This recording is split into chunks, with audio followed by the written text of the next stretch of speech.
I want you to address the obvious. This looks like a move by an outfit called Robinhood, which is supposed to be taken from the rich and given to the poor, and doing exactly the opposite. That when the big guys, including one of your main investors in your company, started to lose, you shut down the game to starve the little guy. I'm guessing it was about this point in the interview that Robinhood CEO Vlad Tenev was thinking, maybe this wasn't a good idea. Our number one priority, as you mentioned, is to make sure our platform is reliable, stable for our customers. We're serving our customers and giving them the tools. But that's exactly what's in question now. We're doing everything in our power to turn it back on as soon as prudent. But that's the thing, is that the trust is in question, because it seems like the only people who are getting hurt were the big shots. And that if they were benefiting from this, your small investors now believe that you wouldn't have shut down the game. Cuomo didn't throw many softballs. In fact, he bludgeoned Tenev throughout most of this interview. But he did throw him one opportunity, and Tenev missed it. How are you helping the little guy investors? Well, I know that there's rumors around that, we were directed by market makers or other market participants to do this. And I want to be 100% clear. This decision was not made on the direction of any market maker or other market participants. So why'd you do it? If you are confronted with a negative assertion, of course he refuted at that time. But in this case, Tenev was throwing a softball. If that happens, if somebody says, please deliver us the good news that you came to give us on this day, knock that out of the park. Don't waste your time talking about rumors or negative ideas.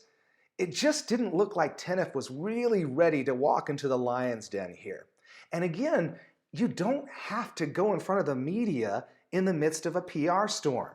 And I know you'll hear all the time people say, you got to get out in front of the story, which is true.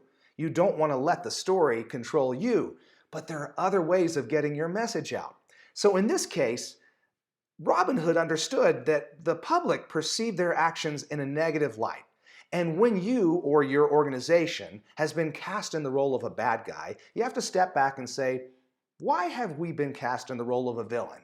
And if the answer is because we kind of acted like a bad guy, then don't rush out into the media, because otherwise you're going to spend 10 minutes on CNN getting yelled at by Chris Cuomo like this. You don't control the listing venue for Gamestop. Now, I used to work in finance, so I know this stuff, but the audience doesn't need to. The New York Stock Exchange does. So if anybody was going to control the listing and shut it down, it should have been them, but it wasn't. It was you. And the reason that they do it is very limited. They do it because they think there's evidence of fraud, or they think that there needs to be a material disclosure by the company that hasn't been made. And that's done to protect the investor. You check none of those boxes here because you don't control the venue. You didn't know about any information that GameStop or any of these other stocks needed to put out. You don't have any reason to believe there's fraud that you've articulated. And you're certainly not protecting these people who've been living the dream of making money, especially at the expense of the big guys. So why should people believe you did this for the right reasons? Well, we have no choice. We have to comply with all financial requirements and the SEC hasn't said you had to do this. Well, lots of brokers have to comply with these financial requirements and have issued restrictions on some of these names. This interview didn't go well for Tenev or Robinhood, and it remains to be seen whether it will have a long-term negative effect. It's actually the third or fourth PR mess that Robinhood has gotten into. We'll monitor that, and I'll continue to analyze other interviews right here.